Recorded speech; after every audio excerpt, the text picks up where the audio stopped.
नमस्कार, आप भारत लाइव देख रहे हैं। बिहार में एक बार फिर से राजनीतिक रूप से अगर कहा जाए तो हलचल मच गई है। इस हलचल को मचने में एक बार फिर से सत्ता पक्ष में बैठी एनडीए के घटक दल के कई नेता हैं। इन नेताओं में आपसी जो द्वंद्व छिड़ी हुई है, इसके बाद अपने ही मुखिया से नहीं मिलना और दिल्ली के लिए प्रस्थान कर जाना बहुत कुछ बातों को चर्चा में छेड़ दिया है। इसी चर्चा और इन्हीं सब विषयों पर बात करने के लिए हमारे साथ दानिश रिजवान जी हैं। दानिश रिजवान जी किसी परिचय के मोहताज नहीं। हम जानना चाहेंगे कि दिल्ली से लौटने के बाद और पटना में जो कुछ भी हुआ उसके बाद ये घटनाएं वो किस तरह से देख रहे हैं, किस तरह से आप देख रहे हैं इन घटनाओं को? एनडीए में लोकतांत्रिक व्यवस्था है। कोई भी नेता, कोई भी कार्यकर्ता अपनी बातों को रखता है। किसी मंत्री ने, किसी विधायक ने अपनी बातों का जिक्र किया है, अपने बातों का उल्लेख किया है, उस मामले पर तफ्तीश हो रही है, जांच हो रहा है और जो भी लोग दोषी होंगे हम कार्रवाई करेंगे। राजनीतिक बयानबाजी के अपनी राजनीतिक मंशा जाहिर करने वाले लोग जो ये सपना देख रहे हैं, अरे भाई अब तो टूट हो गया, अब हमारी सरकार बनेगी, सपना दिखने की जरूरत नहीं है। बिहार की जनता ने माननीय मुख्यमंत्री नीतीश कुमार जी को बिहार का नेता चुना है, उनके काम पर विश्वास किया है और जिसका नतीजा है कि बिहार में सुशासन की बयार बह रही है। इसलिए जो लोग ये सपना देख रहे हैं कि बिहार में सरकार गिर जाएगी, बिहार में हम मुख्यमंत्री बन जाएंगे, हमें लगता है कि वो सपना देखें। सपना देखना अच्छी बात है, लेकिन बिहार की जनता ने जो सपना देखा था, उस सपनों को पूरा करने वाला अगर कोई चेहरा है तो वो सिर्फ और सिर्फ माननीय मुख्यमंत्री नीतीश कुमार है। दानिश जी, आपकी बात को यदि मान भी लिया जाए कि चलिए सब कुछ ठीक ठाक है, अगर कुछ गड़बड़ है तो उसकी जांच हो रही है, वो तथ्य सामने आएंगे और उस पर कार्रवाई भी होगी, लेकिन ये किस तरह की बात है कि आप ही के घटक दल के एक साथी इन सब बातों को शांति से हल करने की बात करते हैं तो उन्हें दलाल तक कह दिया जाता है? ये किस तरह की बात है? देखिए, होता क्या है कि राजनीति में प्रतिस्पर्धा अपनी जगह होती है जी। अगर किसी ने इस तरह की बातें करी हैं तो निसंदेह हम लोग मिल बैठकर इन बातों पर चर्चा करेंगे, देखेंगे क्या बातें हुई, किन कारणों से इस तरह का स्टेटमेंट आया है, हम इस पर विचार करेंगे।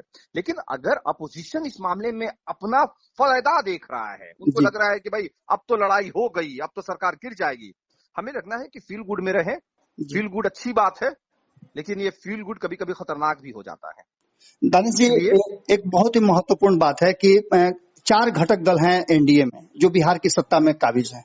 इन सब के बीच में आपका एक स्टैंड हमेशा से रहा है आपकी पार्टी का कि आपने कहा है कि एक कोऑर्डिनेशन कमेटी बनाई जाए, जो आप महागठबंधन में मांग कर रहे थे और एनडीए में भी आपकी मांग है, जिससे कि चीजें जो हैं, तथ्य जो हैं, आपस में ही सुलझ जाए और टेबल टॉक हो जाए, लेकिन ऐसा नहीं हो रहा है। इस पर आपकी क्या प्रतिक्रिया? देखिए हमारी पार्टी ने इसीलिए कहा था कि कुछ लोगों की टीम बन जानी चाहिए इस तरह के मामले को सुलझाने के लिए। अब देखिए, जैसे जनता दल यूनाइटेड के एक मंत्री ने स्टेटमेंट दिया, उसके बाद भारतीय जनता पार्टी के एक मंत्री ने पलटवार किया, फिर जनता दल यूनाइटेड के उन्हीं मंत्री ने उन पर पलटवार किया, तो ये चीजें सही नहीं है और ये निसंदेह कॉर्पोरेशन के अभाव के बिना इसमें गड़बड़ी हो रही है। तो हमने इस तरह की मांग करी थी, हालांकि मामले सुलझा लिए गए हैं। आपने देखा था कि आज के 1 महीने पहले किस तरीके से बात हुआ था, उसको सुलझा लिया गया है।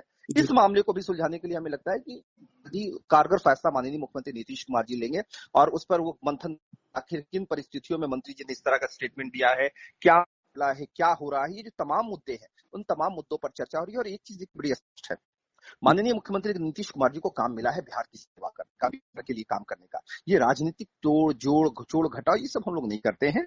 ये हमारा स्पष्ट मानना है कि अभी जो विवाद चल रहा है, इस विवाद सुलझाने के बाद जो बिहार के डेवलपमेंट का जो फोकस है, हम लोग आरोप प्रत्यारोप निसंदेह लग रहे हैं, इसमें कोई शक नहीं है। कोऑर्डिनेशन निसंदेह अभाव दिखाई दे रहा है और इसके लिए हम लोगों ने कहा भी है कि कोऑर्डिनेशन बना करके हम तमाम लोग इस पर बातचीत कर लेंगे और ये जल्दी तमाम फैसले सुलझा लिए जाएंगे। जी, आपने सारी बातों को तो बता ही दिया है। आपने ये भी बताया कि सब कुछ ठीक ठाक है, जो ख्वाब देख रहे हैं वो ख्वाब देखते ही रह जाएंगे, लेकिन इस बीच में एक खबर जो आ रही है वो खबर आपसे डिस्कस करना बहुत जरूरी है। खबर है कि कल 5 तारीख है और 5 तारीख को सिल्वर जुबली मना रही है आरजेडी, और इस बीच में कहा यह जा रहा है कि लालू प्रसाद बहुत बड़ा तोहफा देने जा रहे हैं तेजस्वी यादव को। वो तोहफा क्या हो सकता है? क्या सरकार का तोहफा होगा या फिर उन्हें अध्यक्ष बनाने की बात हो रही है? देखिए, लालू प्रसाद यादव जी वरिष्ठ नेता हैं, आदरणीय हैं, तो तोहफा क्या देंगे? परिवार का राष्ट्रीय अध्यक्ष का पद है, परिवार के उसी सदस्य को दे दिया जाएगा, ये हो सकता है। जी। पारिवारिक पार्टी में तो यही दिक्कत है ना, लोकतांत्रिक प्रक्रिया से तो चलती नहीं है। जी। 4 आदमी के टोला, जो कहला हुए होला। जी। तो राष्ट्रीय जनता दल इनफैक्ट 4 आदमी का टोला है। जी। जहां खुद राबड़ी जी हैं, लालू जी हैं, मीसा जी हैं, तेज प्रताप जी हैं, तेजस्वी जी हैं, ये चारों लोग मिलकर तय कर लेता है कि ये होगा। तो इसीलिए हम, चूंकि भोजपुरी क्षेत्र से हम लोग आते हैं, तो हम लोग के यहाँ कहावत है कि 4 आदमी के टोला जो कहला हुए होला। बाकी पब्लिक से क्या लेना देना है, बाकी लोगों से क्या लेना देना है। तो अब 4 आदमी के टोले ने कोई फैसला ले लिया होगा, अब वही लोग जो कहेंगे 5 तारीख को वही फैसला आएगा सामने। जी, तो क्या हमारे दल में, किसी राजनीतिक दल में राष्ट्रीय कार्यकारिणी तय करता है कि उनका अध्यक्ष कौन होगा, राष्ट्रीय कार्यकारिणी तय करता है कि उनका प्रदेश अध्यक्ष कौन होगा, राष्ट्रीय कार्यकारिणी का तय करता है या पार्लियामेंट्री बोर्ड तय करता है कि नेता प्रतिपक्ष कौन होगा, विधान परिषद में नेता प्रतिपक्ष कौन होगा, चीफ मिनिस्टर का हमारा कैंडिडेट कौन होगा, ये सब कमेटी तय करती है। लेकिन ये 4 आदमी का जो टोला है राष्ट्रीय जनता दल का, वहां एक आदमी बैठ के तय करता नेता प्रतिपक्ष तेजस्वी यादव होंगे, मान लिया जाता है टोला के से फैसला आया है। विधान परिषद में नेता प्रतिपक्ष राबड़ी जी होंगी, मान लिया जाता है। राष्ट्रीय अध्यक्ष हम खुदे होंगे, मान लिया जाता है। तो 4 आदमी का टोला है, जो कहता है वही हो रहा है। जी, मेरा ये शायद लास्ट प्रश्न होता, लेकिन इसी प्रश्न के में आपने एक और प्रश्न को जन्म दे दिया है।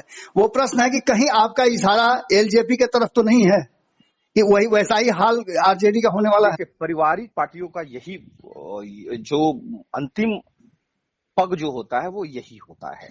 जब परिवार में वाद विवाद होते हैं तो दल टूट जाता है। देखिए, लोक जनशक्ति पार्टी इसके सबसे बड़ा और अजीम उदाहरण है। आपने देखा कि पारिवारिक विवाद हुआ और पार्टी टूट गई। रामविलास पासवान जी ने एक सपने का बंगला देखा था। आपने देखा था कि उन्होंने बंगला में, और 2005 में उनकी ताला चाबी गायब हो गया था। अब चिराग पासवान जी के पास बचा था, बंगले गायब हो गया। तो राष्ट्रीय जनता दल में भी लालटेन का दिया है, जल तो रहा नहीं है, अब लालटेन बचा है। परिवारवाद इसी तरीके से हावी रहा तो एक दिन देखिएगा लालटेन फुटबॉल हो जाएगा। सर फुटबॉल होता है ना, यहाँ लालटेन फुटबॉल होगा। जी, फिर एक प्रश्न आपने खड़ा कर दिया है। आपकी पार्टी भी पारिवारिक पार्टी कही जाती है, आप अपनी पार्टी के बारे में क्या कहते हैं? देखिए, हमारे पार्टी के राष्ट्रीय अध्यक्ष का जब चुनाव होता है तो पूरा देश जानता है। आपने देखा है कि हम कोई फैसला राष्ट्रीय कार्यकारिणी से लेते हैं। पश्चिम बंगाल का चुनाव लड़ना था, राष्ट्रीय कार्यकारिणी बैठा ली गई। उत्तर प्रदेश का चुनाव लड़ना है कि नहीं लड़ना है, इसका फैसला राष्ट्रीय कार्यकारिणी लेगा। अध्यक्ष का चुनाव होता है, जब भी हमारी राष्ट्रीय कार्यकारिणी होती है तो मीडिया भी एक्टिव हो जाती है कि लगता है कोई बड़ा फैसला होगा। अगर गठबंधन किसी के साथ तोड़ना है तो राष्ट्रीय कार्यकारिणी फैसला करता है, गठबंधन किसी के साथ बनाना है तो राष्ट्रीय कार्यकारिणी फैसला करता है। हमारे यहाँ 4 आदमी का टोला नहीं है, हमारे यहाँ राष्ट्रीय कार्यकारिणियों का एक टोला है, और वो तमाम टोले के लोग नहीं, पूरे शहर के लोग ये तय करते हैं कि होना क्या है। राज्य की जनता तय करती है। आपने देखा कि हमारी पार्टी के राष्ट्रीय अध्यक्ष कौन है, हमारे पार्टी के सचेतक कौन है सदन के अंदर में, हमारे पार्टी के नेता कौन है। तमाम चीजों को देखिएगा तो चीजें स्पष्ट हो जाएंगी कि भले ही हमारी तादाद कम है लेकिन हम सबका प्रतिनिधित्व लेते हैं। आज दानिश रिजवान आपसे बात कर रहा है, दानिश मांझी आपसे नहीं बात कर रहा है। इसका मतलब यह है कि पार्टी के डिसीजंस में सबकी चलती है, सब कोई अपनी बातों को रखता है, सर्वसम्मति से निर्णय हमारे यहाँ पास होता है। हमारे यहाँ हुक्म नहीं जारी होता है कि हाँ भाई राष्ट्रीय अध्यक्ष जी ने कह दिया यही होगा, हमारे यहाँ नहीं होता है। हमारे यहाँ हर फैसले के लिए जीतन राम मांझी जी को कहा जाता है कि भाई वो खुद कहते हैं कि राष्ट्रीय कार्यकारिणी बुला लीजिए, फैसला वही होगा। चलिए, ये आरोप हमारे दल के ऊपर अगर कोई भी लगाता है, आप देखिए मैंने कहा ना कि राष्ट्रीय प्रवक्ता मैं हूँ को मैं और मुझे लगता है कि आप भी जानते हैं कि ऑथेंटिक बातें हमारी होती है। मैं जो बोलता हूँ इसलिए बोलता हूँ कि हमारे यहाँ कोई भी निर्णय जब होता है ये नहीं है कि भाई अगर मैंने जो निर्णय ले लिया वही सही होगा, ये भी नहीं होता है। ये भी नहीं होता है कि हमारे मंत्री जी ने भी किसी बातों को, कई एक ऐसा मामला हुआ है कि हमारे मंत्री जी ने बातों को रखा है और राष्ट्रीय कार्यकारिणी ने कहा है कि नहीं ये चीजें ऐसे नहीं, ऐसे करें तो और अच्छा होगा। और हम किसी के ऊपर टोका टिप्पणी भी नहीं करते, हम स्पष्ट तरीके से कहते हैं कि ये चीजें ऐसे नहीं, ऐसे कर लें तो अच्छा होगा। और सारे लोग, आपने देखा है कि संतोष कुमार सुमन जी भी कितने सुलझे हुए नेता हैं और किस तरीके से तमाम बातों को रखते हैं कि नहीं अगर हमको लगता है कि यहाँ नहीं, इस तरीके से चीजें ऐसे नहीं ऐसे चलनी चाहिए। आपने देखा है कि हर चीज हम लोग बैठ के, दिल्ली से फरमान जारी हो गया कि भाई हमारा डिप्टी सीएम मेरा बेटा ही होगा, अब मानिए। तो हमारे दल में राष्ट्रीय कार्यकारिणी का फैसला जो होता है वही अंतिम फैसला होता है। हमारे यहाँ डिसीजन थोपे नहीं जाते। चलिए सर, बहुत बहुत धन्यवाद आपका। जी धन्यवाद। अगर ये वीडियो पसंद आई और वह बिहार के राजनीति और बिहारियत से सरोकार रखेनी तो सब्सक्राइब बटन दबा के चैनल के सब्सक्राइब कर ली। ओजे एगो घंटी बा, ओकरा बटन दबा देला से कुल सटीक और मारक खबर रुआ मुफ्त में मिल जाई। अगर रुआ पत्रकारिता के हमनी के नया प्रयोग में सहयोग कर चाहतानी तो ज्वाइन बटन दबा दी। पेटीएम नंबर नोट कर ली 9386816700। धन्यवाद।